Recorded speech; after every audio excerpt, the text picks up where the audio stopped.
Welcome to this time of practice. My name is Kirsten Oates, and I am Managing Director of Program Design here at the Centre for Action and Contemplation. In the last session, you heard Richard teach on the 7 CONSPIRE themes. The first theme says, Scripture as validated by experience and experience as validated by tradition are good scales for one's spiritual worldview. So learning to pay attention to our experience is important. You could say that learning to pay attention to our experience is how we can learn directly from God. Practices like this one help us learn to pay attention to our experience and to God. So you will see that throughout this conference, we're balancing teaching with practice. Both are important for spiritual growth and translation into action. This first practice is a precursor to many of the other practices. So please participate as fully as you can. For this practice, you will need a place to journal, or if you prefer to paint or draw, please have what you need close by. Now let's begin our practice by settling into our breathing and into our bodies. Make your next breath a little deeper than the one you just took.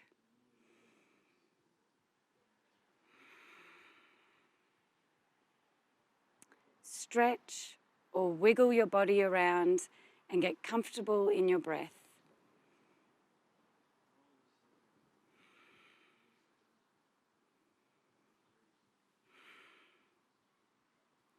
Take a moment to become aware of your surroundings as you prepare to focus inward.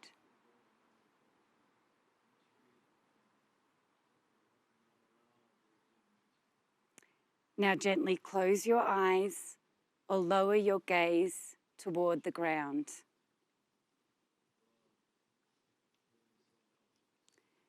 Take a moment to notice your thoughts, how they come and go.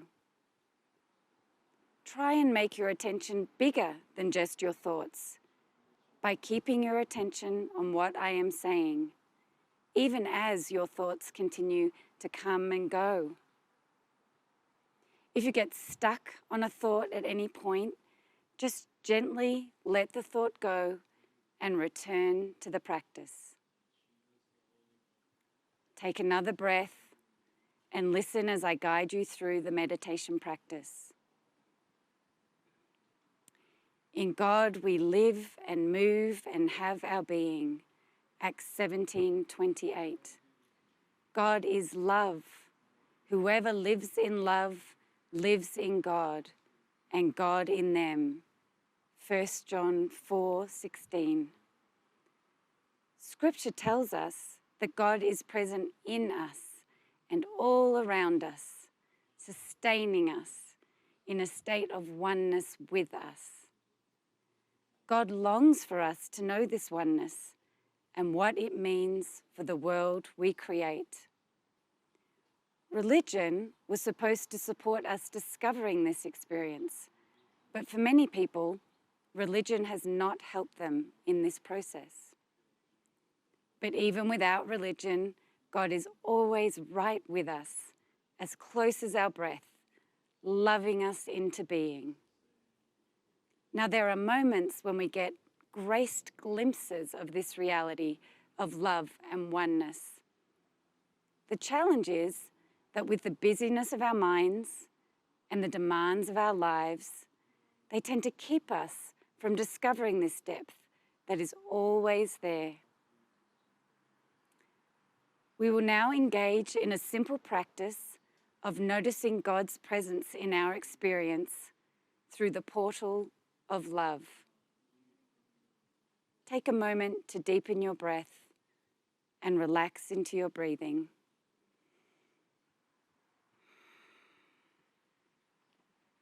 Make your attention bigger than just your thoughts as you see them come and go. God is love. Whoever lives in love lives in God, and God in them. 1 John 4:16. With God's grace, we can reflect back over our life and rediscover experiences of deep love. And because God is love, these experiences are an echo of God's presence. This is so important to the practice, so I'm going to repeat it again. With God's grace, we can reflect back over our life and rediscover experiences of deep love. And because God is love, these experiences are an echo of God's presence. These experiences of God's presence can teach us, shape us, open us.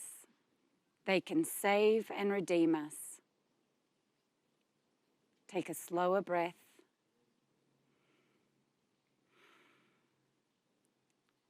Now, in your mind's eye, look back over your life to notice a moment where you experienced a deep love between you and another being, human or otherwise. The kind of love experience you're looking for is one that is expanding, that includes more and more of you and what you love. This feeling of love could have happened at the birth of a child, communing with nature, sitting at the bedside of a dying loved one,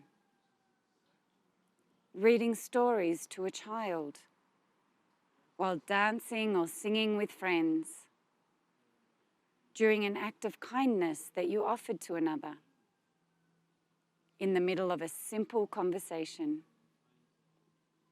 In your mind's eye, looking back over your life, find your moment where you experienced a deep love. And I'm going to pause here and give you a minute to locate your memory of love. When you find your memory, please stay with it.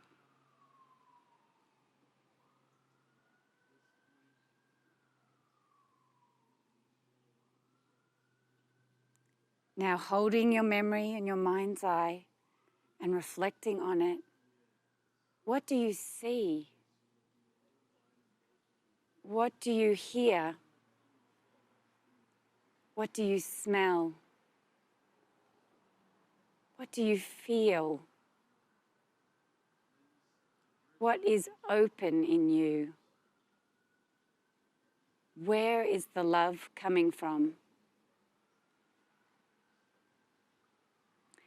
Now we're going to take some time to journal, and I'm going to invite you to create something that expresses the love experience you just held in your mind's eye. We're going to have about 10 minutes to create something together, and I'll ring the bell when it's time to finish.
I'm just going to share with you what came up for me in my journaling practice.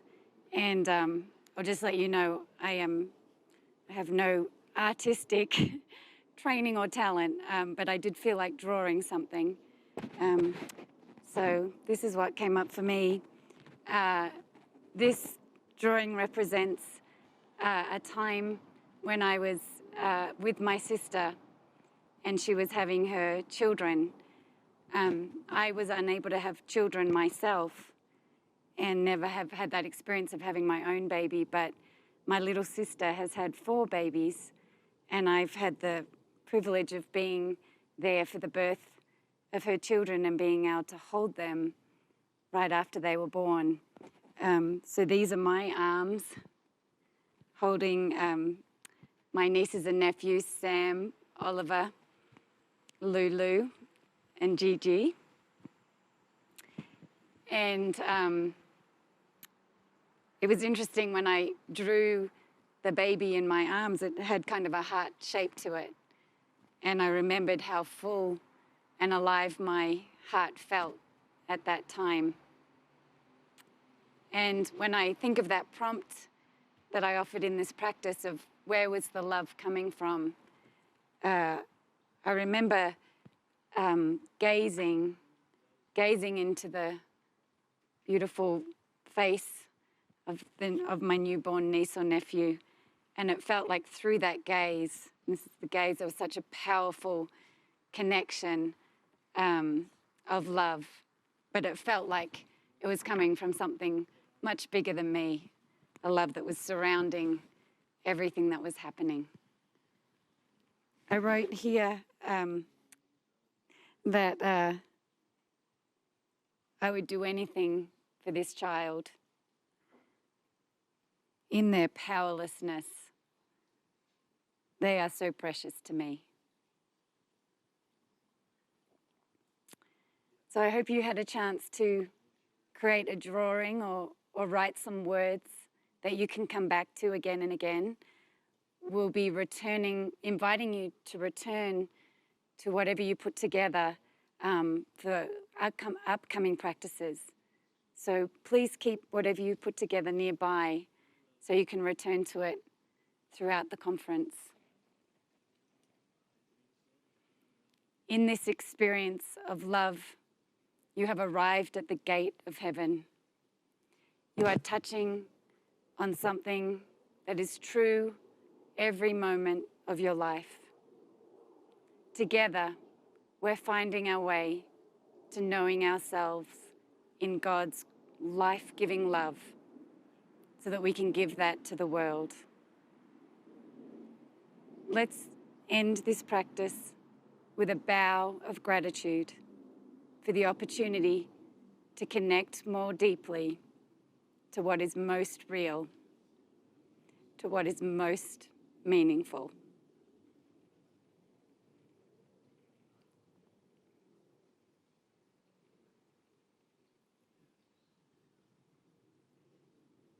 Thank you for practicing. We're now going to have a short break, returning at 1/4 to the next hour for a teaching from Barbara Holmes. Thank you.